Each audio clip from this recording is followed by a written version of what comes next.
Everyone set? Want to make sure. Okay. Good morning, everyone. Good morning.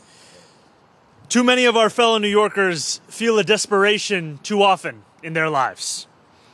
To my critics who say that the only time I stop speaking about the affordability crisis is to pivot to the cost of living crisis, for once I am not speaking about what New Yorkers feel when they cannot afford to buy groceries or pay for the public transit that carries them across the city. I speak instead of a desperation that nearly every New Yorker holds, or instead struggles to hold. It is a feeling that we all know too well. You're out in the city, the sun is out, maybe you're running an errand, spending a weekend afternoon with friends, or just going for a walk. And then suddenly you feel it. You have to go to the bathroom. In a city that has everything, the one thing that is often impossible to find is a public bathroom. In the greatest city in the world, you should not have to spend $9 to buy a coffee just to be able to find a little relief. And I've spoken about my desire to make our city more affordable so that dignity no longer feels so remote and inaccessible to New Yorkers. I seek to improve our public infrastructure with a similar goal so that people can feel free to travel throughout and live within this city safely, joyfully, and without anxiety no matter how much money they earn. And since I took office, we have already achieved significant progress in that purpose. We fixed the Williamsburg Bridge bump that has been the cause of so many bicycle mishaps. We pledged to complete the McGinnis Boulevard redesign in the complete fashion that was initially promised, improving the lives of countless Greenpointers. And today, we are making another great stride in the enduring work of improving our public realm. I'm so proud to be here in West Harlem alongside Speaker Menon, Councilmember Abreu, Assemblymember Jordan Wright, as we announce this new pilot program to majorly scale up the number of public restrooms in our city. We are announcing the launch of a new program to expand access to public bathrooms across the 5 boroughs, committing $4 million to a request for proposals for high-quality, modular public restrooms. Right now, there are nearly 1,000 public restrooms in New York City. That is one public bathroom for 8,500 residents. Why aren't there more restrooms in our city? Well, there's a lot of infrastructure underneath our feet. And instead, toilets mean finding places to go. Installing them means finding sewer lines and water hookups. This pilot, however, will allow us to install public bathrooms even where we cannot drill into the bowels of the city. We are also here today to celebrate more immediate public relief. I stand here alongside Speaker Menon as we take the final steps to install an automatic public toilet right here on this very site. I'm delighted to be here to sign a public letter of support for this project, and I hope it will be the first of many. This is not just an announcement, because today, my friends, we are actually doing our civic duty. I think of the New Yorkers for whom this will make a meaningful difference in their lives. I think of the deliveristas who work across the city without having an office to go back to. I think about the parents whose child is on the verge of having an immediate emergency, and they are frantically looking for anywhere that they can go. I think about New Yorkers for whom this is just something that they feel in the moment that they're crossing 125th Street and 12th Avenue. And I want to say thank you to everyone, our speaker, council member, assembly member, our DOT commissioner, the public servants who are all here with us today, and the people of the city who have worked tirelessly to get to this point. And I also include within that Councilmember Sandy Nurse, for whom the issue of public bathrooms has long been a focus. Every day, what we are proving is that government can get right to work, and that our leaders can make progress quickly, and that leadership means putting working people first so that we can include and ensure that working people's lives are at the heart of that progress. There will always be more to be done, because while this may not be the most glamorous side of governance, it is also the work that will be felt in the day-to-day lives of New Yorkers for years to come. Thank you so much. I now hand it over to our speaker, Julie Menon.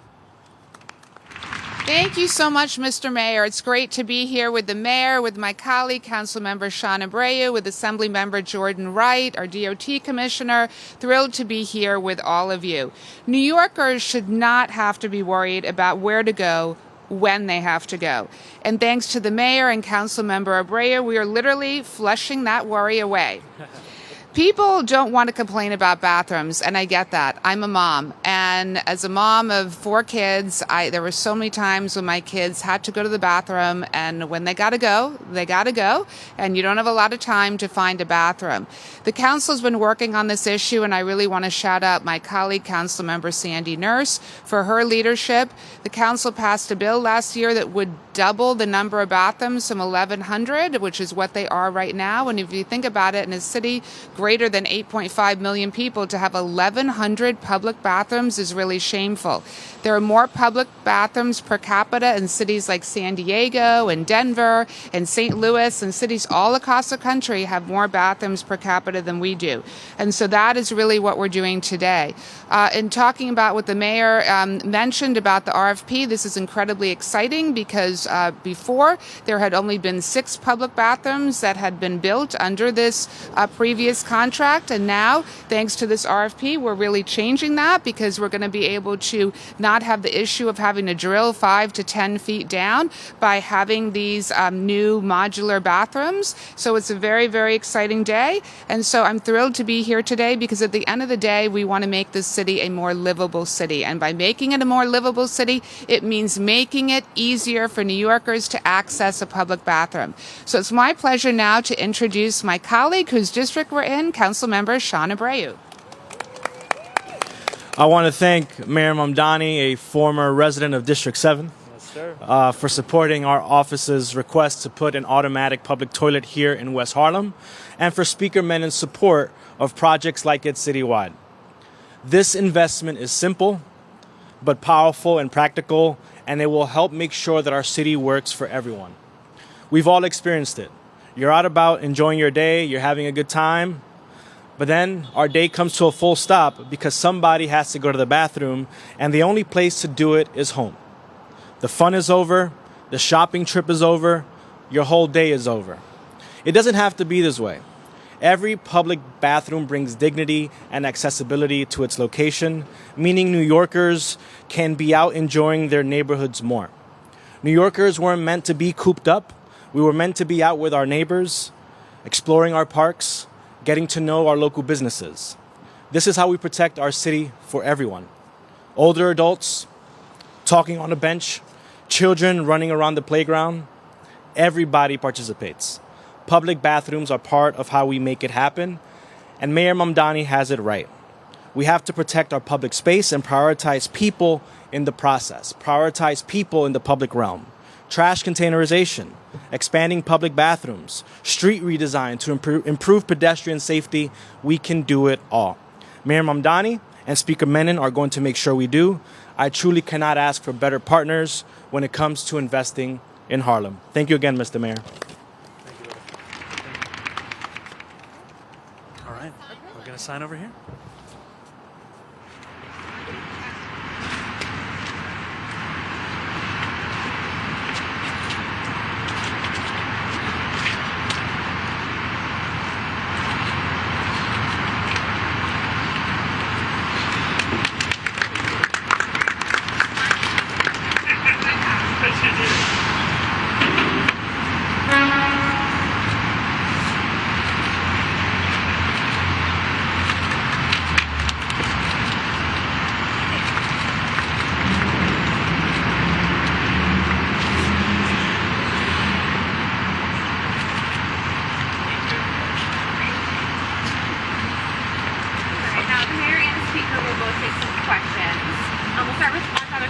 About the letter.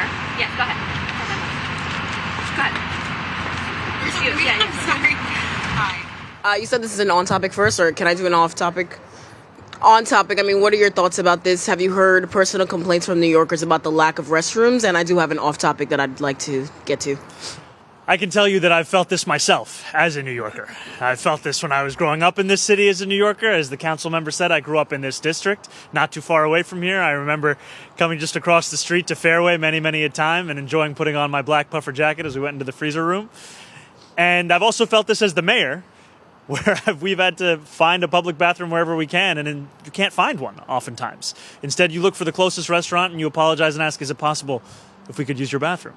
And I think that this is something that the city has often forced New Yorkers into. It's not actually a fact of life in the city. It doesn't have to be. I think as the speaker said, you can look at other cities across the world and across the country, and you find that there are far more public bathrooms per capita. And for too long, the cost of public bathrooms has been that which is prohibitive to scale up. We're talking about bathrooms north of $1 million per unit. And what we are announcing today is not just following through on building a automatic public bathroom right here on this site, but also the issuing of an RFP that would be asking for modular public bathrooms whose cost would be far less than what we've come to expect in this city. Yeah, we'll just do on topics first. Thank you. On topic, go ahead. Good morning. In a perfect world, when do you expect to have all the new modular bathrooms already up and running? In a perfect world, I would say that, first of all, we have to get each and every day towards that. So the point of this today is that there already are bathrooms that the city has had that have been languishing, and we wanted to take the immediate step even before issuing the RFP. So this bathroom is something that we will actually see come online soon. The RFP is going to be something that aims for about 20 to 30 modular toilets. That will be issued, the RFP itself will be issued within the first 100 days, and then the timeline of the process will be laid out there. Thank you so much. Hi, how are you? First of all, I want to say, this is great for most workers outside. I'm sorry. Hi. First of all, I want to say this is really great, for us who work outside. Oh, I'm so glad. This is a really great provision. Is there anything in place to keep the bathrooms clean? Like, the problem with a lot of public bathrooms around the city is that, they're very unsanitary.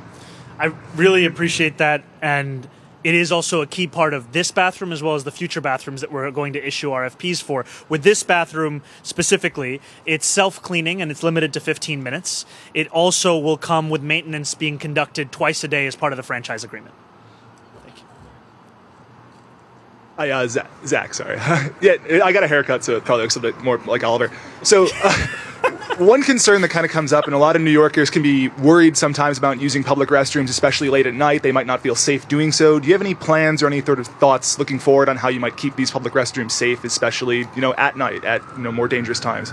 I think this is part of what the council member actually spoke of, that this cannot be the extent of our work when it comes to the public realm.